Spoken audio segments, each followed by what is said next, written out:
Man, guys, we got some breaking news today. It looks like the Francis Scott Key Bridge in Baltimore, Maryland collapsed.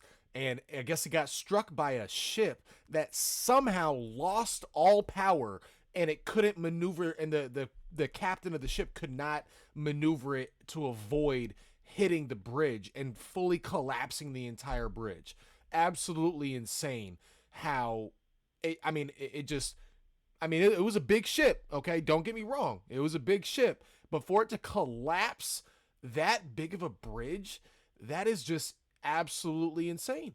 And the impact it's going to have on the economy, especially in the East Coast, is going to be extreme. I think they're one of that bridge is one of the most important bridges when it comes to shipping cars and different vehicles across the country, especially in the East Coast. So that's going to be huge, guys. That's going to be huge. So we're going to get right into it. But welcome to Get Into the Facts. I hope your week's going good, guys. I'm your host, Andrew Curiel. You already know what it is. But before we get into this article, just make sure we smash that like button. Subscribe to that channel if you haven't already. And I know I haven't really asked this too much, but you know the YouTube algorithm is always changing. So if you can, make sure you share the video to as many people as you can that actually you think might get something out of it. You know what I mean? I want to keep reaching as many average everyday American and just make sure we're all a little bit more informed than we were previously, because that's the whole goal about this. All right, guys. So let's hop right into it, though. We got this first article here from CNN. Cargo ship lost power before colliding with Baltimore Bridge. 6 remain missing after collapse. A massive container ship lost power early Tuesday before crashing into the Francis Scott Key Bridge in Baltimore, causing it to collapse into the frigid Patapsco River along with people and vehicles, officials said. At least 6 people believed to be part of a construction crew repairing potholes on the bridge remain unaccounted for. Maryland Transportation Secretary Paul J. Wheatfield said at a news conference Tuesday. 2 people were pulled from the Patapsco River, Baltimore City Fire Department Chief James Wallace said. One was not injured and the other was taken to a local trauma center in very serious condition, he said. A patient being treated at the University of Maryland Medical Center was discharged later Tuesday, the hospital said in a statement. Baltimore City Council member Felicia Porter told CNN's Boris Sanchez on Tuesday afternoon a body had been recovered from the river, but later said she misspoke. The crew of the ship notified officials that it had lost power prior to the crash, Maryland Governor Wes Moore said, noting the warning likely saved lives. We're thankful that between the Mayday and the collapse that we had officials who were able to begin to stop the flow of traffic so more cars were not on the bridge, Moore said. He called those officials heroes. Can't really disagree with that. Moore noted that the bridge was up to code at the time of the collapse. He said the collapse was a shocking and heartbreaking event for the people of Maryland who have used the bridge for 47 years. The Democratic governor told reporters later Tuesday there was no more information to share other than the search continues for the 6 people that remain missing. Several vehicles are believed to have fallen into the water, including one as large as a tractor trailer. Kevin Cartwright, director of communications of the Baltimore City Fire Department, said early Tuesday. Search and rescue crews use infrared and sonar technology to mark 5 vehicles underwater in the Patapsco River, 3 of which are believed to be passenger vehicles, Wallace told CNN on Tuesday. There are 8 dive teams made up of about 50 divers working on the rescue effort, he added. There are no known victims in the water who were in vehicles on the bridge at the time of the accident, Whitefield said. We have an unspeakable tragedy, Baltimore Mayor Brandon Scott told CNN. There were individuals working on the bridge at the time. There are cars in the water. Our fire department has confirmed that as they led this search and rescue mission through sonar, that is where our focus is. It's about those souls, those people we're trying to find and get out of this water, Scott said. Construction workers contracted with the state transportation agency were doing repair work on the bridge at the time of the collapse. Whitefield said Tuesday morning. He did not specify how many workers were there. The ship, which hit the bridge just before 1:30 a.m., was the Dolly, a Singaporean flag container vessel. Coast Guard spokesperson Kimberly Reeves said. It's about 984 feet long and 157 feet wide. Synergy Group spokesman Pat Adamson told CNN. It was leaving Baltimore when it crashed, according to the company website. Previously, the U.S. Coast Guard reported it was a 948-foot container ship. Okay, they were off by a little bit. I mean, guys, that is just it's really crazy that a ship like that would even would even lose power. And then on top of that, they lost all the power in the ship, right? If they lost all the power in the ship, how is there not an emergency manual way to steer or stop the ship? You would think there would be something that would cause them to be able to stop it if need be. It's just, to me, it just doesn't make sense on how a ship that big does not have a safety protocol in place if all power in the ship goes out.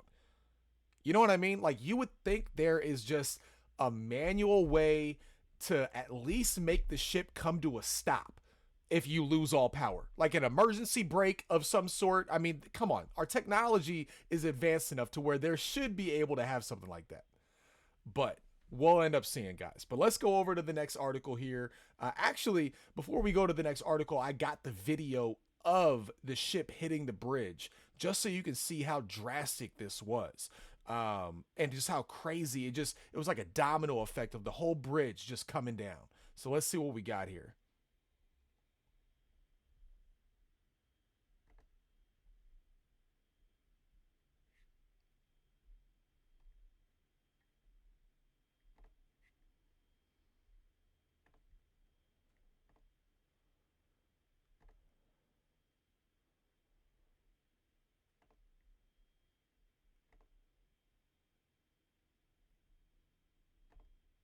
Look at that, guys, going straight into that pillar.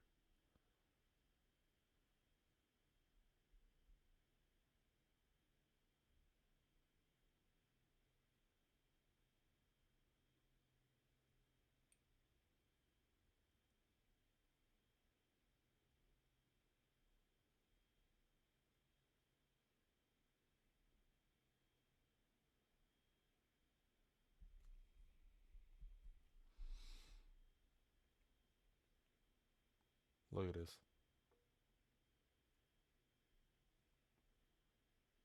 Wow. That is insane.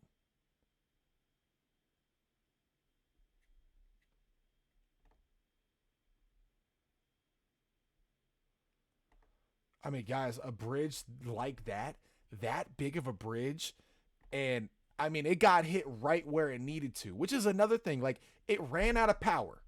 Like, you had no way to be able to steer this thing, right? Somehow, some way, not able to steer it, not able to stop it, all that stuff, and it somehow hit that that beam perfectly. There's just a lot of question marks on it. Obviously, I'm not a conspiracy theorist, so it's I'm not saying it has to be something, but it is a little weird that first off a ship like that doesn't have a an emergency safety protocol of being able to stop it somehow if it loses power. And on top of that, it loses all power supposedly, and you can't turn it, and it somehow hits that beam perfectly. Just a little weird to me. Just a little weird.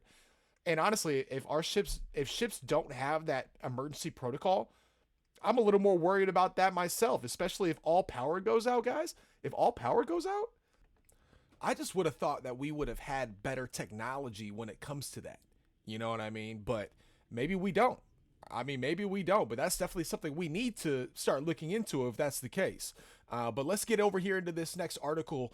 I was able to pull up from the Daily Record, and this is just about the economic downfall that the East Coast especially is going to really see, and it could have a little bit of a ripple effect across the country when it comes to the economy. But the economy could lose $15 million daily from incomprehensible Baltimore bridge collapse.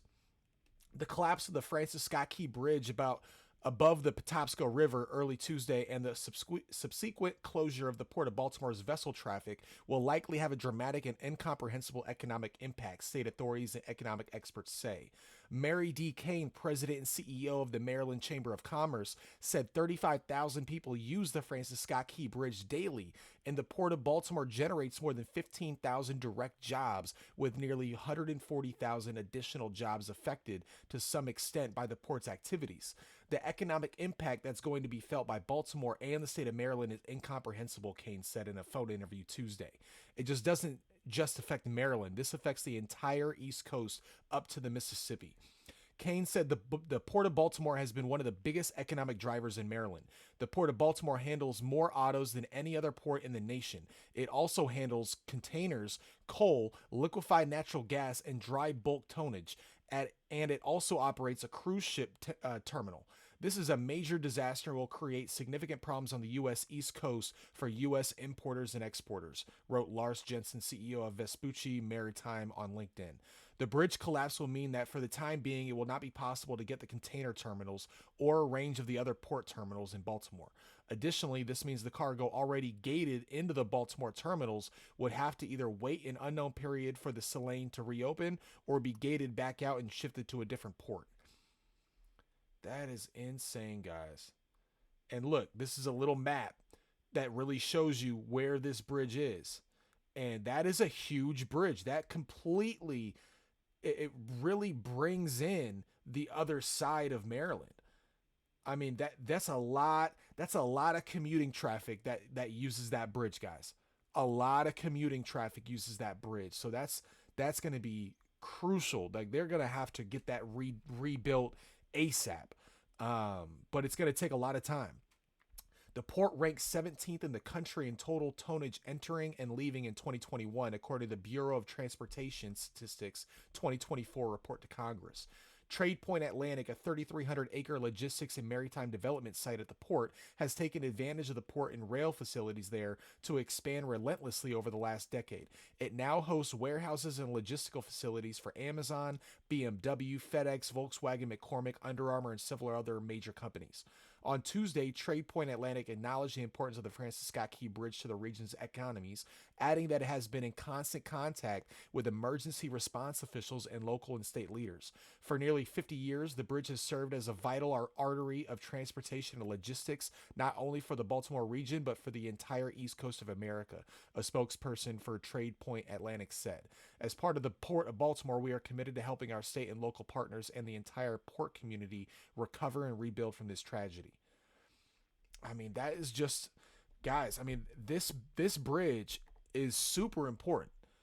I mean, just not only to Maryland, but for the entire East Coast. So, I mean, I hope everyone on the East Coast is ready for this. It's just something that we're going to have to, come together as a community, especially in Maryland.